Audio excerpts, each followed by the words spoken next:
Bonsoir à toutes et à tous et bienvenue dans ce nouveau journal de 8 Mont-Blanc. Nous sommes le lundi 23 août 2021. Au sommaire ce soir, de la prévention à la tolérance, la police passe désormais à la verbalisation. Exigé dans de nombreux lieux de vie, le pass sanitaire est maintenant contrôlé par les forces de l'ordre. Les gérants et les clients contrevenants s'exposent à présent à des contraventions plus sévères en cas de non-respect des règles sanitaires. Et puis direction le parc naturel régional du Massif des Bauges pour partir à la rencontre de jeunes éco-volontaires. Présents chaque été pour sensibiliser les randonneurs, ils sont postés sur les sentiers et la faune et la flore n'ont plus de secret pour eux.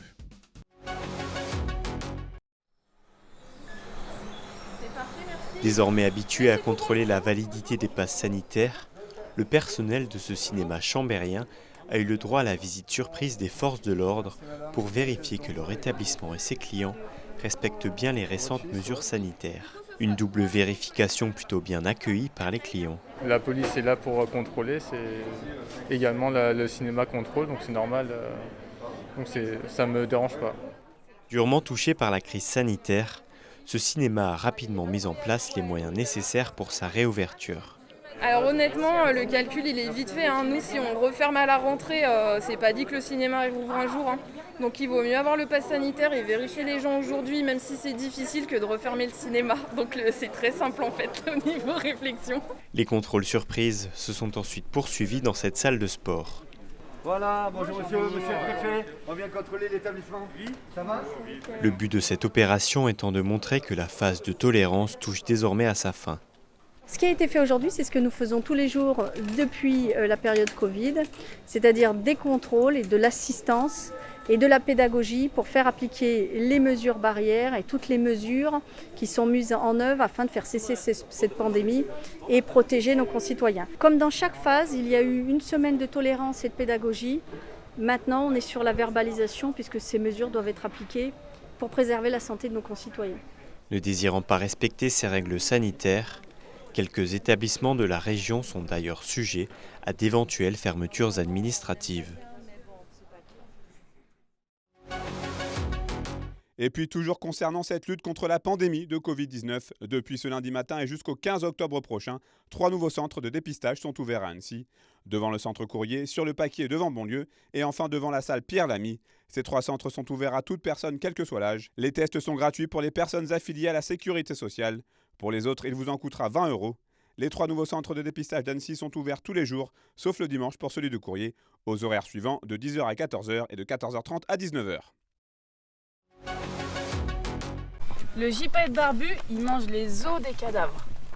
Le faucon, la buse, le milan, l'aigle, le gypaète, autant de rapaces visibles dans le ciel de nos massifs en Savoie-Mont-Blanc. Souvent aperçus, rarement reconnus par les promeneurs pourtant aguerris et souvent locaux. Ce jour-là, au col de Bornette, 2 éco-volontaires du parc naturel régional du Massif des Bauges renseignent et sensibilisent les randonneurs. Et le milan, donc le moyen mnémotechnique, c'est de se dire qu'il a la queue soit en V, soit en M comme Milan. Des explications qui passionnent rapidement petits et grands. Le faucon crécelle, moi je ne connaissais pas, j'en ai jamais vu alors qu'il semblerait qu'il y en ait beaucoup. Oui, il y en a pas mal, moi j'en ai vu quelques-uns. J'ai appris quelque chose sur cette espèce de fleur, je pensais que c'était une sauge, en fait c'est une espèce de menthe. On a eu le droit effectivement à un cours particulier et donc on va continuer, on va examiner, on va scruter le ciel. Peut-être qu'on apercevra un de ces beaux rapaces. Les éco-volontaires interviennent chaque été depuis 8 ans dans le parc. Ces jeunes étudiants en formation dans le domaine de l'environnement viennent de différentes régions de France. Ils sont formés pour transmettre leur savoir sur la faune et la flore caractéristiques des lieux. Nous, on va leur apporter des connaissances, mais c'est aussi un échange, notamment avec des gens qui vivent ici à l'année, des locaux, et qui vont nous apporter beaucoup de choses sur l'histoire du site sur lequel on se trouve, sur l'évolution, que ça peut être l'évolution des pratiques agricoles.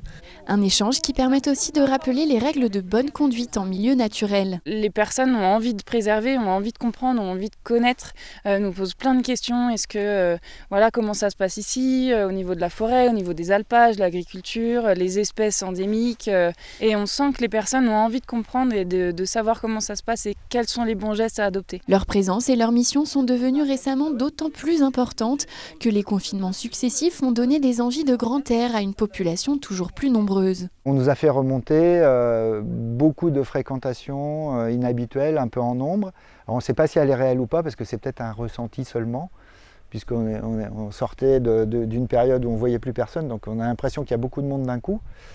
Mais en tout cas, ce temps-là a engendré un peu plus de conflits d'usage. Donc on a renforcé un petit peu notre présence sur le terrain, nos actions de communication. Et on a fait cet été une action de communication particulière sur le respect des espaces pastoraux. Alors ça va de respecter les prairies, j'en parlais tout à l'heure, respecter les abreuvoirs, ils sont pour les animaux, pas pour les visiteurs, refermer les barrières, enfin des pratiques que les randonneurs habituels connaissent, mais que les visiteurs plus ponctuels peut-être dans cette période-là, connaissaient moins. L'enjeu reste donc le partage de l'espace. La cohabitation entre sportifs, randonneurs, agriculteurs ou encore exploitants forestiers et chasseurs, combinée au respect des animaux et de la végétation, repose ainsi sur un savant équilibre que le parc naturel tente depuis des années de préserver. Adossé au dernier tombant de la Dandoche et des cornets de Bise, le lac Léman comme paysage, Saint-Gingolph s'enorgueillit d'un artisanat qui donna par le passé ses lettres de noblesse à la commune.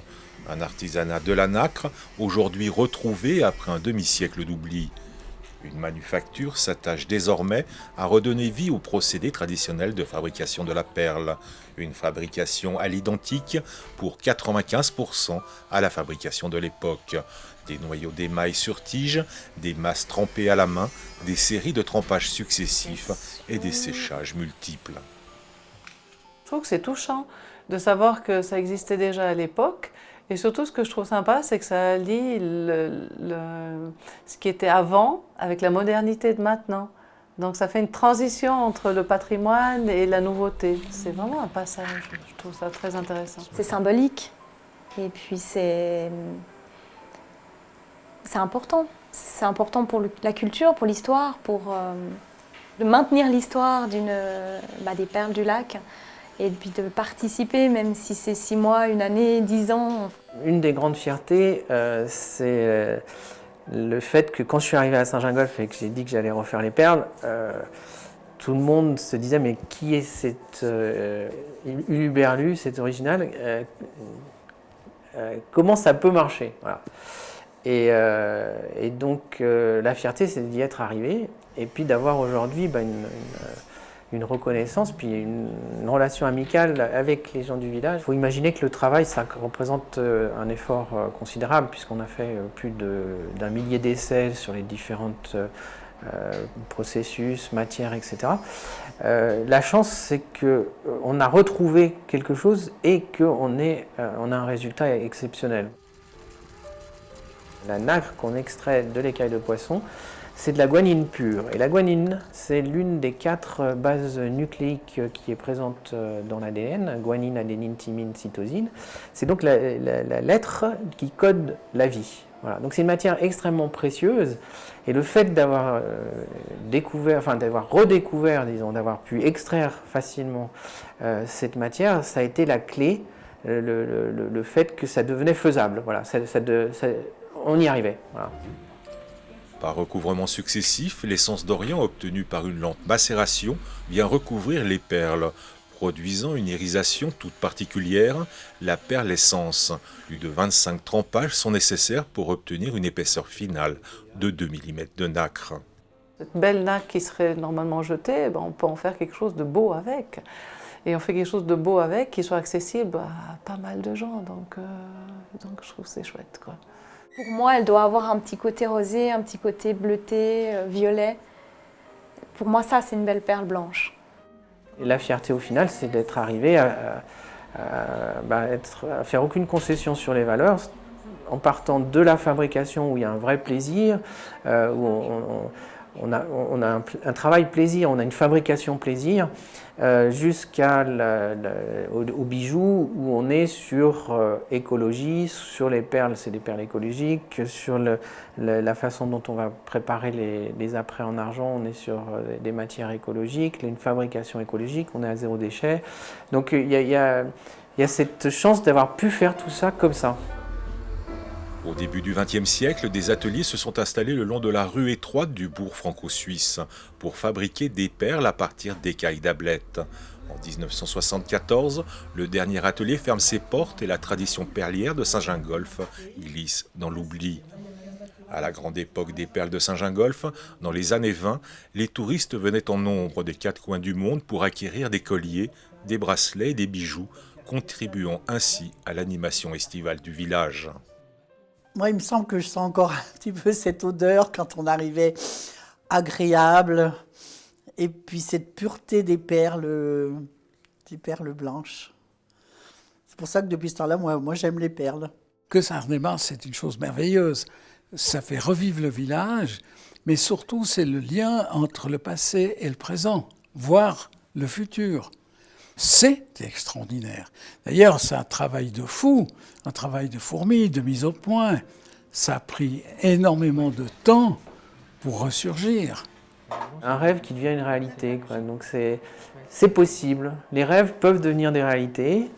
Et je crois qu'on n'est pas suffisamment dans notre société, on ne dit pas suffisamment non.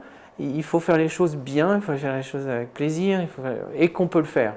C'est-à-dire qu'au moment où on va décider que finalement le système n'est pas quelque chose qu'on subit, mais qu'on va dire on peut rêver et on peut faire des choses différemment, et bien là on a tout d'un coup un enthousiasme qui se met en place, où les personnes viennent nous voir parce que c'est local, parce qu'ils connaissent les gens qui ont fabriqué, et parce que ça véhicule ce rêve et ce positif tourné vers l'avenir. C'est ce que j'ai appris, ouais. C'est ce que j'ai appris il n'y a pas de fatalité, et qu'ensemble on peut faire des belles choses, voilà, et avec plaisir. Dans l'atelier Son magasin attenant, l'activité est soutenue et les perles fines du lac Léman s'assemblent pour donner vie à de remarquables bijoux issus d'une alchimie lacustre retrouvée. La qualité réputée des perles de Saint-Gingolph renaît, une renaissance à laquelle les habitants de la commune participent activement. La manufacture des perles du lac assume désormais son ambition, renouer avec son histoire et pérenniser le renouveau de la perle pour retrouver la noblesse d'un artisanat qui n'a pas su, par le passé, résister à la modernité.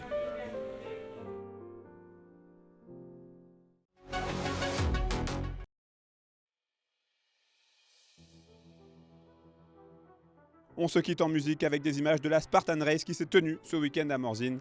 Près de 3500 athlètes, dont une partie de l'équipe de France de snowboard, a participé aux différentes courses d'obstacles prévues. Au programme, des parcours allant de 5 à 50 km, avec pour point culminant la pointe de Nyon à 2019 mètres d'altitude. C'est la fin de cette édition, merci pour votre fidélité à l'information sur 8 Mont Blanc. Dans un instant, la météo de Thierry Paulme. Passez une très belle soirée, rendez-vous mardi pour un nouveau journal sur 8 Mont Blanc.